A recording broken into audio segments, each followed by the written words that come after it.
Alan Christian here with Flickering Myth Gaming.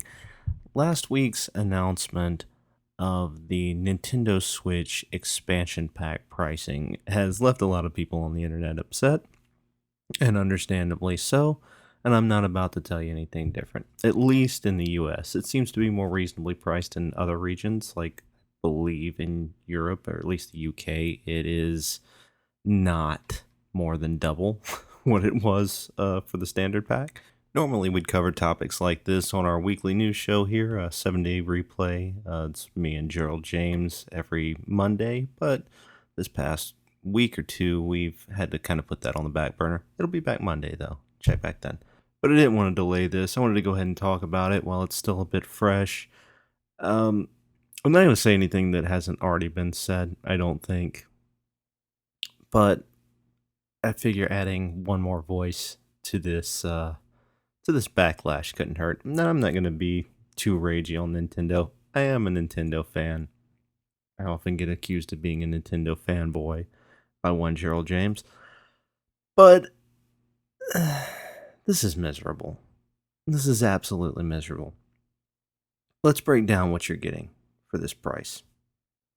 $30 extra. If you're a single person doing this, you go from $20 a year to $50 a year. Technically $19.99, $49.99. I'm not going to parse that. So for $30 extra, you get a handful of Nintendo 64 games. You get a handful of Sega Genesis games, and you get access to the new Animal Crossing DLC. Now, access, that word access is important there because you're not going to own that DLC. That DLC is $25 on its own. So if you have any interest in playing it in perpetuity, you're going to want to go ahead and buy that DLC. If you want to own that DLC, you're going to want to go ahead and spend the $25. Now, if you're okay just popping in, playing with it a little bit, and then you think that you're going to move on after a little while, that's fine. But at the end of the Switch's life cycle, you're not going to own it.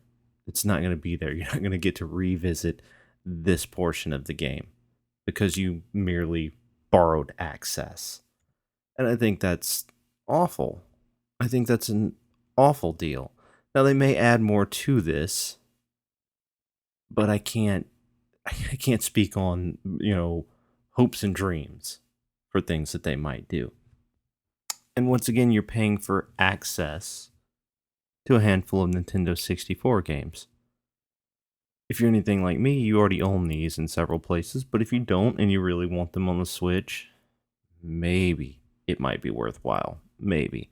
And then a handful of Sega Genesis games, most of which are already available in collections on the Switch.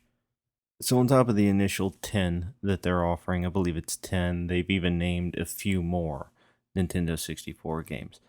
But you simply just have to look at the way that they've handled the NES and SNES portions of the base Switch Online service.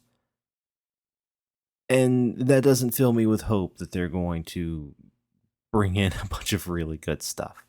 Why would I want to pay more than double what I'm paying now when you're already under delivering on the services that I'm paying for? That's just nonsense. Like, and you're not offering any actual quality of life improvements. It's the same bad online service that lacks basic features, and they're asking a premium price. They're asking a premium price to deliver what is certainly not a premium service. You have bad servers, you have no voice chat, you don't have things that are standard and expected on the other consoles. But you want to charge right in the neighborhood of what the other console manufacturers are charging for their online services. It's insane. It's absolutely insane. The only message that this sends is, we want more money. Here's some stuff we had lying around. Give us more money for it. There's no actual improvement to the service. You're still going to be just using the same dog shit servers and featureless online service. And here's some games that we've re-released half a dozen times already. Have fun.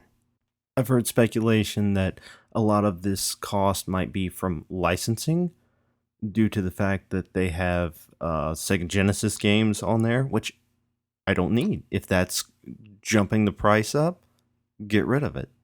I can already buy most of these games. I have already bought most of these games on the Switch. I simply don't see the value in paying premium prices for access, not even to own, for access to things that Nintendo just has lying around. Let me know if you see the value in this. Let me know if this is something that you're interested in. Let me know if you hate this and are still going to pay for it anyway. And we'll talk about it in the comments down below. We'll see you in the next one.